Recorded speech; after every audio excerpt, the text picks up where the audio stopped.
dyan. Kayo ay manhid, bulag at pipi at bingi. Kaya makinig kayo sa akin. Dahil galing ako dyan, 6 million ang itinulong ko dyan. Tao para bumoto, tumulong, para manalo. Anong ginawa nila? Ako ay napahiya sa aking mga tao sa Vanguard of Democracy. Yun yung grupo, kaya ngayon, nililitaw ko ngayon ang Vanguard of Democracy. Yan yung grupo na ginamit ko para suportahan si Pangulong Marcos. Yun pala, hindi naman siya nagpapatakbo ng Pilipinas. Kung hindi ang First Lady ang nagpapatakbo ng Pilipinas, eh nakikita ko mismong dalawang mata ko at mga galamay niya dyan nung sa Mandaluyong. Nung nasa Mandaluyong kami, mga kaibigan. Hindi pa kape nga, wala namang pakape sa amin kasi kinukulang ng budget Pero after the election, 2 months, doon na kami sa BGC, 5-star yung aming pinag-atin. Kanino, sabi ko sa security guard, ba ito? Sabi niya, kay Martin Araneta to siya kasi siya nagdi-discuss. Tingnan nyo, in 2 months time, galing sa Musali, naging 5-star hotel na. So, kayo na magsasabi, mga taong bayan, ilang muna gusto ko idagdag na, wag na nyo kami sabi, hindi this, kami ay lumalaban, laban korupsyon. Korupsyon lang at sistema ang gusto kong baguhin dito. Kaya ako nakikipagpatayan para lang mabago ang sistema ng Pilipinas. Yun lang yung akin.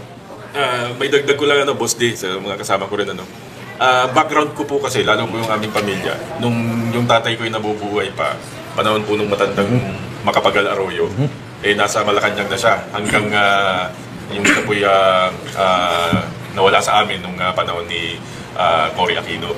Pero yung the entire term po ng Marcos Sr., nandun ang tatay ko sa Malacanang. Nang umuwi ang pamilya Marcos dito sa Pilipinas, isa po kami na sumalubong. Nang dumating po ang bangkay ni Marcos Sr., kasama po kami naghatid sa Lawag. Ganun po yung ganun namin nun. At saka, meron pa po akong trivia na nais ibahagi sa inyo. Na, ewan ko, parang siguro ngayon kung iisipin mo, magsisisi ka Kasi po yung mga panahon ng libing, nung libing nung matandang Marcos, si President Marcos Sr. Nagkaroon po ng stampede nun dun sa Lawag. Yung mother ko po, malakas pa siya nun, nakita niya si then at that time, Mrs. Lisa Marcos. At buntis po siya nun kay now Representative Sandro Marcos. Muntik pong madaganan dun sa stampede at yung nanay ko pa mismo humila sa kanya at dinala po doon kay General Pacifico de Leon kung sa security nila. Pag napapag-usapan po namin ngayon, medyo parang sabi ko ka parang siguro tandaan na rin talaga. Bakit po ako nandito ngayon? Nung ako po mag-optional retirement sa Philippine National Police, minabuti ko na pong tahimik na lang na magnegosyo. Pero sa mga nangyayari po sa ating bansa ngayon, iba po talaga kasi. At saka ang nakapagpatrigger po sa akin, may kwento ko na lang din po. Nung minsan inihatid ko yung anak ko sa sa kanyang tinutuluyan na door. Huminto po kami sa isang convenience store. Pag hinto po namin doon, bibili ng baon yung anak ko. May lumapit sa akin na batang babae, siguro mga 3 years old. Naglilimos. Sabi po nung bata, kinakatukin sa sakyan ko, naghihingi ng limos. Binibigyan ko ng pera. Ang sabi ng bata, hindi ko po kailangan yung pera. Gusto ko po pagkain. Kasi kahapon pa po ako hindi kumakain. Tapos nakikita niyo po yung ginagawa ngayon at nangyayari ngayon dito sa ating bayan. Kaya sabi ko, sobra na to. Sobra na to.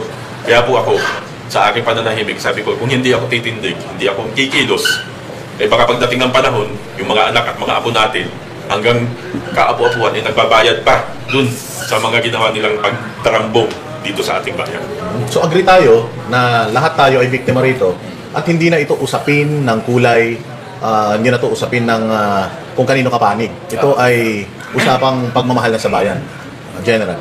Tama yan, no? Sa pagmamahal sa bayan talaga ang ipinaglalaban ng United People's Initiative. Bakit? Ako, kagaya ko, no? Matagal na ako nag-retire, 2013 nag-retire na ako. And sa ngayon, sa nakikita ko, biruin mo, as of now, no? 17 trillion na ang utang natin at madadagdagan pa ito and projected ito by the 2028. Ang sabi nila is baka umabot ito ng mga almost 20 trillion, no?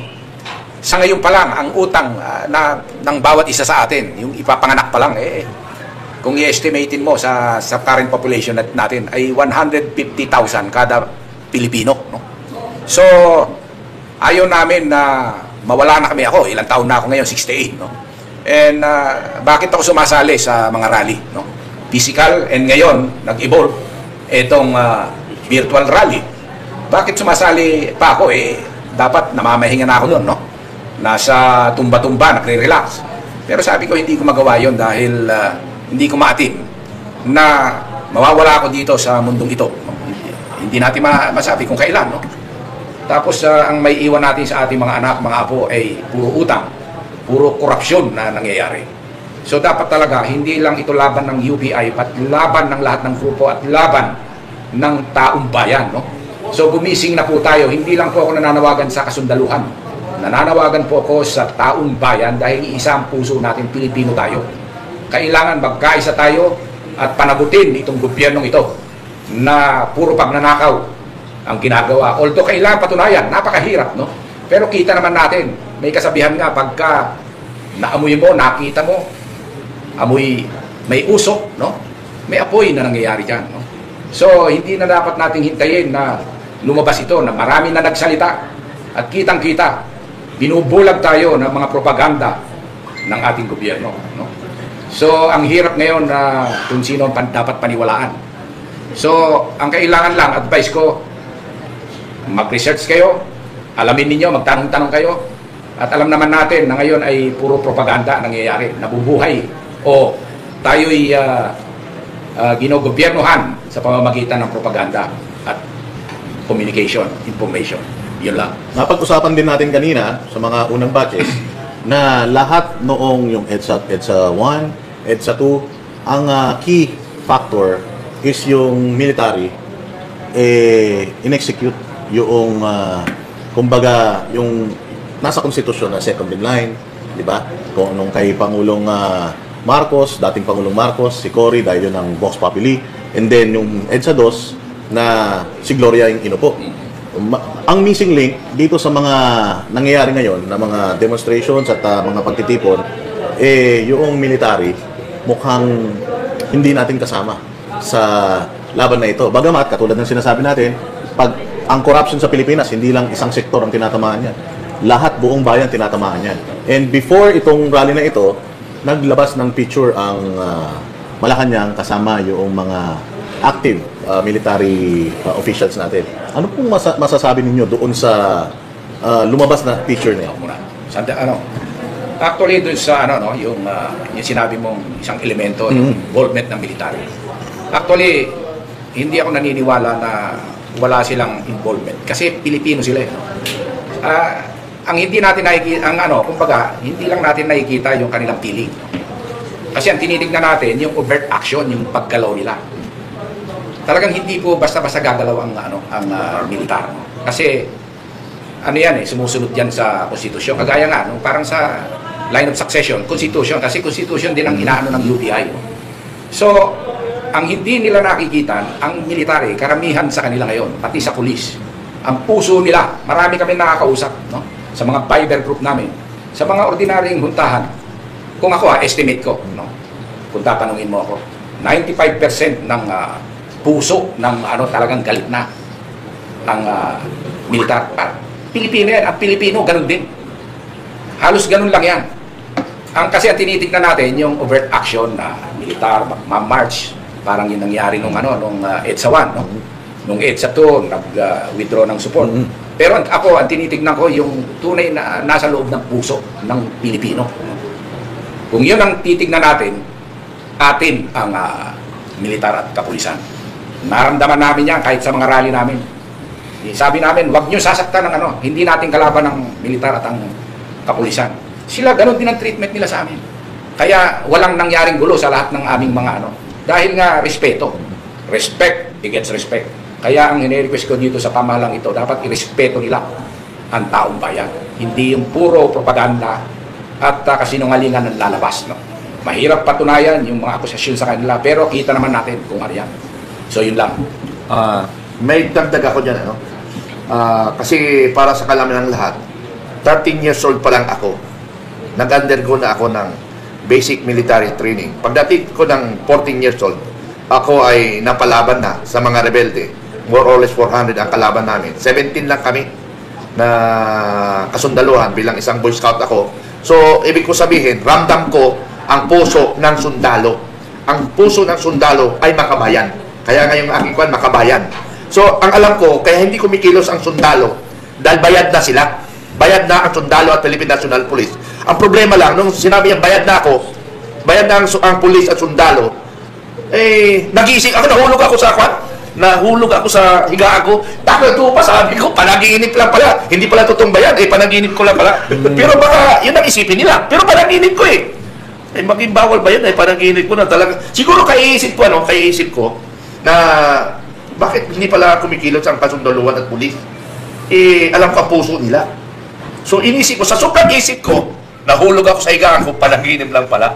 So yun ang aking opinion. Sa puso ko gano'n sila, kaya lang, yung nasa isip ko, panaginip lang pala. Panaginip lang pala, nagising ako. Mahirap po kasi sa mga nasa uniform service.